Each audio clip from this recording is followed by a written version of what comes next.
Bueno, buenos días, casi buenas tardes. Lo primero, agradecer a Petam y a Antonio Vázquez que nos haya invitado, estamos encantados. Y como hay que ser muy breve, pues solo una pequeña mención que, bueno, pues ahí ven los nombres de nuestras empresas, S3 Transportation y Urbatrans Caribe, y lo dicen todo sobre dónde estamos recorriendo el mundo, ¿no? Por dónde estamos recorriendo el mundo. Entonces, por eso nosotros vamos a hablar de experiencias internacionales, hablando de... yo voy a hablar de conceptos básicos para entender lo que es el transporte público en estos países y un caso concreto que es la red alimentadora del Suburbano 1 de México, y luego ya David hablará de los BRTs, que son los autobuses, las redes de autobuses en plataformas reservadas que se están desarrollando en muchos de los países. Y luego enseñará una cantidad de imágenes intentando ilustrarles y animarles a que vayan por esos mundos, ¿no? Que además es lo que nos corresponde en nuestros tiempos que estamos pasando aquí, pues es ser emigrantes o multiemigrantes, que son las dos opciones que nos quedan. Bueno, voy a hablar brevemente de lo que es el hombre camión, lo que es competir en el mercado y por el mercado. Voy a hablar de Océano Azul y Océano Rojo y de algunos otros aspectos. Bueno, el Océano Azul y el Océano Rojo son unos conceptos que se utilizan mucho en la estrategia empresarial. El Océano Rojo es donde ya existe un mercado y donde hay, por tanto, competencia. Y luego la otra opción es Océano Azul, que es trabajar en crear una demanda, o sea, crear un mercado o anticiparse a la existencia del mercado, ¿no? Estos conceptos que se usan mucho en estrategia empresarial, pues son importantes a la hora de decidir cómo se va a trabajar en estos países, ¿no? Entonces, en el caso del autobús, como en toda empresa empresarial, pues hay océanos rojos. Por ejemplo, México sería un océano rojo, Panamá es un océano rojo, y luego hay océanos azules, que es donde todavía la gente, o Chile, por ejemplo, también es otro océano rojo, y Chile es y luego hay otros sitios como son océanos azules, pues donde todavía no han entrado los mercados.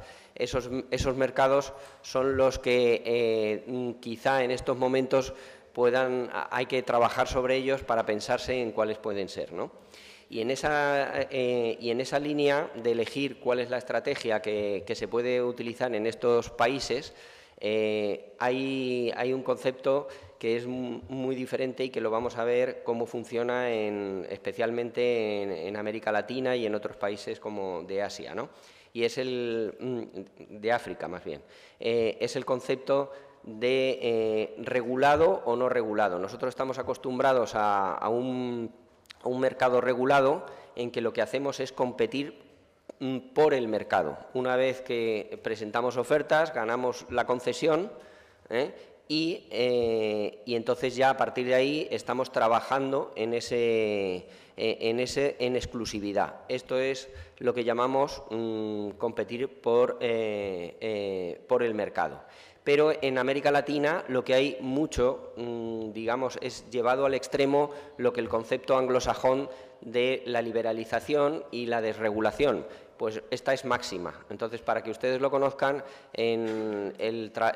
allí lo que se hace es competir en el mercado. Es decir, uno consigue una licencia de autobús y lo pueden conseguir mucha gente. Y a partir de ahí, pues a pelear por cada viajero en la calle, ¿no? Eso es competir en el mercado. Entonces hay que ir pensando, o sea, aunque la evolución es hacia competir por el mercado, sin embargo todavía subsiste. Entonces es un concepto importante que tienen que conocer, y eso se basa, y es lo que denominan ellos sobre todo hombre camión, ¿no? Cada autobús tiene un dueño, un conductor y un empresario. Entonces hay miles de empresarios, nada profesionalizados. Claro, competir por el mercado requiere una regulación y eso implica organizar en sectores, ¿no?, y en corredores o en ciudades ese transporte y licitarlo. Esa tendencia, como veremos, se está ampliando gracias a los BRTs que luego va a contar David Álvarez. Y estas concesiones cada vez van a periodos más cortos, lógicamente, para aumentar esa competencia. Pero cuando nos enfrentemos allí en otros países, pues hay que entender estos mecanismos.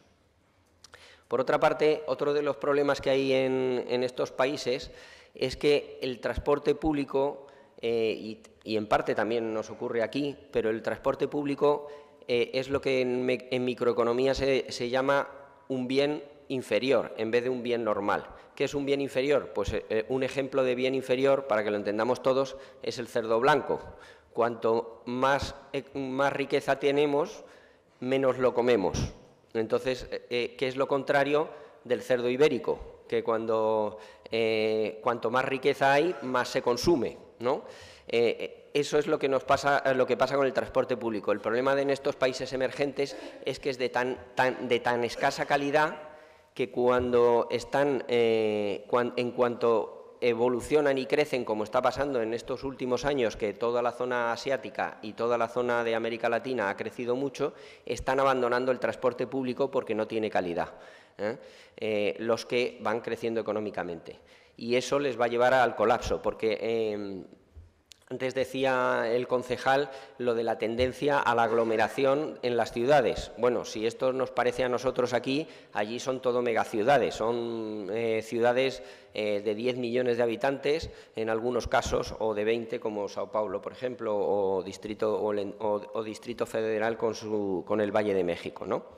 Entonces, estos conceptos pues hay que tenerlos en cuenta cuando se trabaja allí. Entonces, lo que hay que trabajar, y en lo que estamos, los fondos multilaterales, los organismos multilaterales allí están trabajando intensamente, es en convertir ese transporte público en un bien normal, es decir, que se consuma más a medida de que hay más movilidad y más riqueza.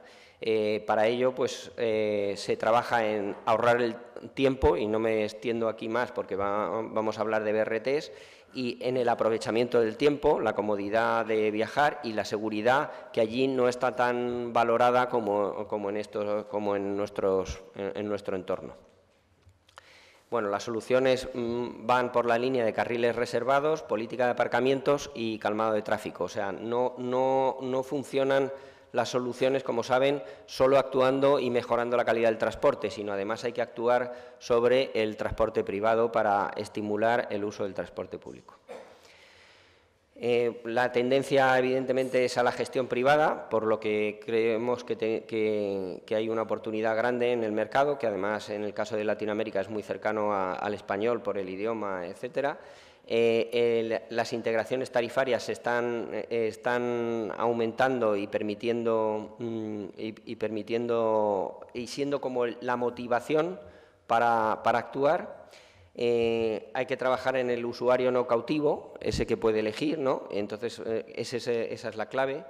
El problema son, pues como siempre sabemos, como ya lo hemos vivido aquí mucho en España, el problema de las gratuidades y los pases de libre circulación, que generan una demanda que tiene un comportamiento muy peculiar.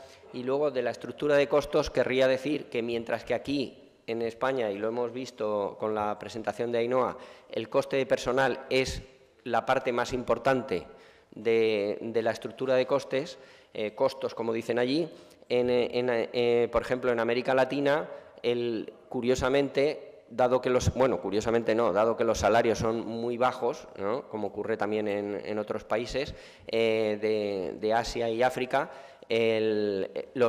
la partida más importante es el combustible. Entonces, la estructura de costos, cuando se va a estos países, hay que ver que es diferente. Un problema que tienen es que confunden, como también aquí, ahora que supongo que se han ido ya todos los políticos, también nuestros políticos confunden lo que es la tarifa técnica y la tarifa del usuario. No es lo mismo. Entonces, allí no hay estudios, hay mucho por hacer en este tema, porque las tarifas se ponen políticamente y luego no cubren lo que es la tarifa técnica, que es lo que de verdad cuesta el transporte y lo que hay que, incluida la ganancia lógica que pretende el empresario. Entonces, al final es una pescadilla que se come la cola, ¿no? Y que, por tanto, pues va empeorando el transporte porque la tarifa técnica no es alcanzada con los ingresos a través del usuario. Entonces, eso requiere estudios rigurosos. Estamos intentando transmitirles que lo importante no es la subvención al empresario, sino hay que llamarla subvención al viajero, que es mucho mejor, que tiene mejor venta política y además permite un control de la demanda. Y la introducción de sistemas de pago integrados y con tecnología se está extendiendo cada vez más en estos países y es la excusa para poder entender y conocer la demanda. Bueno, siempre pongo este ejemplo porque aquí se ve el cambio de paradigma que se produjo con la introducción de una integración tarifaria y una mejora en la red, ¿no? Aparte de la crisis económica que ha caído. Como no tengo casi tiempo, voy a hablar de este ejemplo, que es la red alimentadora del Suburbano 1 de Distrito Federal. En la línea esta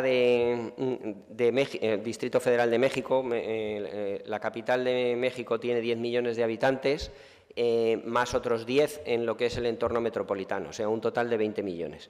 Entonces, en el 2007 se puso en marcha un tren de lo que nosotros llamamos cercanías, ¿no? De hecho, es una concesión de CAF, con lo cual es el mismo aspecto y las mismas calidades. Lo que pasa, y entonces va todo el eje ferroviario hacia el norte y tiene 7 estaciones, 2 en el propio Distrito Federal y 5 en el Valle de México, ¿no? Este es un transporte que se hizo con mucha calidad, pero tiene varios problemas. Se hizo sobre la antigua línea de tren de mercancías. ¿Qué pasa? Pues lo que pasa es que no pasa por ninguna parte. Pasa por una serie de polígonos industriales y entonces requiere de una red alimentadora de autobuses que lleve a la gente a las estaciones. Ese es un gran problema, entonces, porque no hay una tarifa integrada.